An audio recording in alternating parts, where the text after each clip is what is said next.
If you haven't seen the VOD, definitely check that out. Street Fighter 6 is something different, and we've got to talk about it. So ZettaSlow! Yo, it's the boy ZettaSlow here. This past weekend, your boy got invited to something extraordinary. Your boy was invited to the Street Fighter 6 closed beta test. It's really wild because I wasn't planning on making this video, but I had to tell y'all about it. So as I said, this past weekend I played quite a bit of SF6. What makes my experience unique to everything else that's on YouTube is I played the entire thing on modern mode. So in Street Fighter 6, they have two different kinds of playstyles.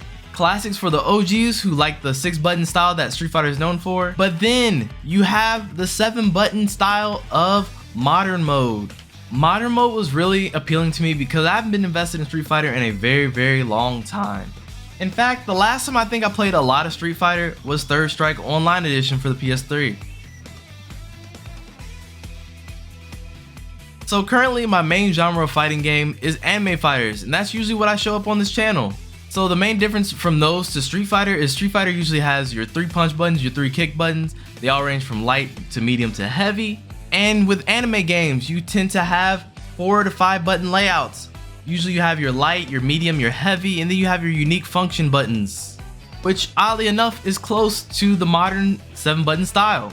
However, the major difference is how combos are formatted. So to combo in modern, you have to press the button repeatedly. You can do these combos into specials, you can do these combos into super. You have to press the same button though. However, with some overlapping inputs, they do something very unique. So the way I play modern mode is I do manual inputs. So I do my quarter circles, I do my quarter circle backward, quarter circle forward, I do my half circles, I do my shoryuken motions manually, and then I press the light, medium, or heavy button.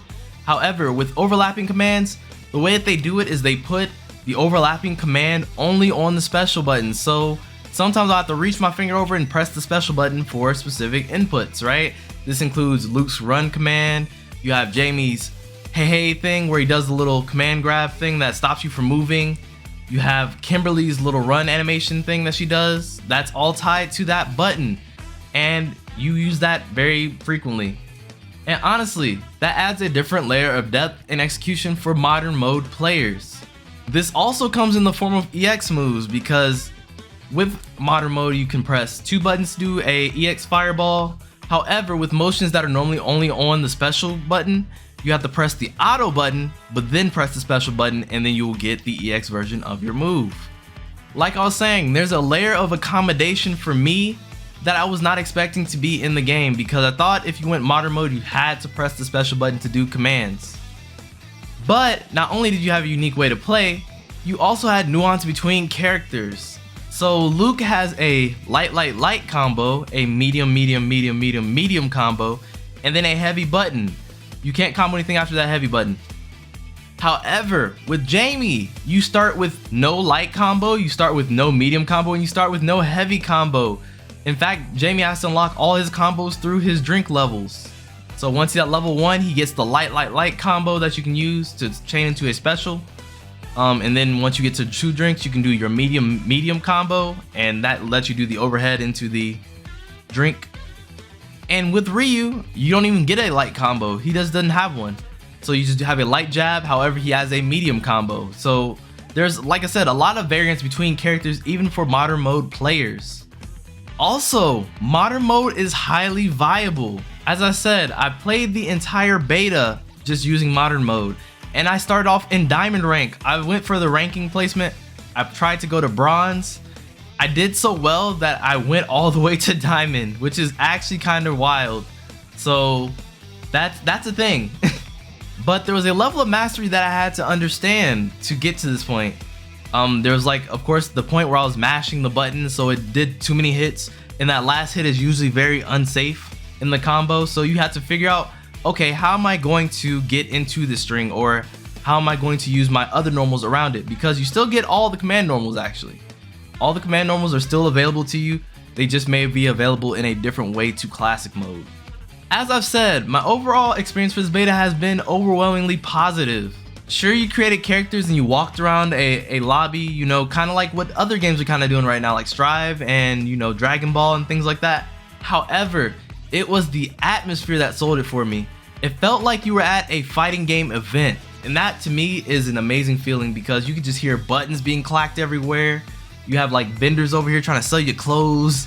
You have little mini tournaments going on the other side. You have classic cabinets in the back. That's actually at venues too. Like they have like the little classic their arcade machine alley type deal. And it really felt like an event, right? Like it felt like something was being celebrated here, and what was being celebrated was Street Fighter. I mean, Street Fighter was the game of the day. Also, if you ever got tired of playing serious matches, you had Extreme Mode. Extreme Mode bolstered like a bull mode. It had a instructions mode. I know it had a few modes before that, but I didn't get to try those. But yeah, no, there's a lot to do even when you didn't want to, you know, play the regular game, which the regular game also ran fine. Like I had probably a handful of matches where the connections were not up to my standards, but outside of that, the overall experience was pretty good. And it was really, really cool. Like I said, it felt very personal. You were able to just talk to people. You had a chat in the corner. People were regularly talking in the chat, like saying good games or, yo, I like what you did there with your Luke. Like, how did you do that? Teach me how to do that. And we've had like little exchanges like that. I even had a friend who was explaining how drive impact worked to somebody, which is really cool. And finally, to top it off, right, they had this little photo kiosk up at the top. And like I said, this game feels like a celebration. So you know what you do at a celebration? You take pictures with the crew. So here are some pictures I took with my crew.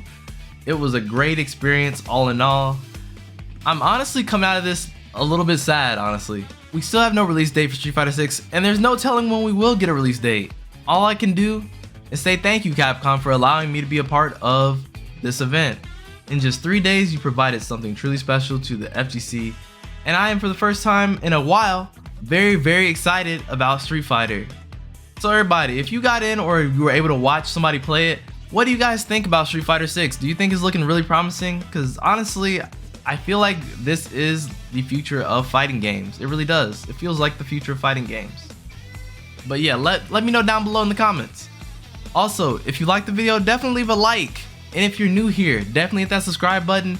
I think I'll be playing a little bit of Street Fighter 6 on the channel at some point more. The stream that we had yesterday was great, and I definitely can't wait to do some more. But anyway, until next time everybody, it's been your boy ZettaSlow. Until next time, stay healthy, stay happy, stay groovy. I'll holla at y'all later. Peace.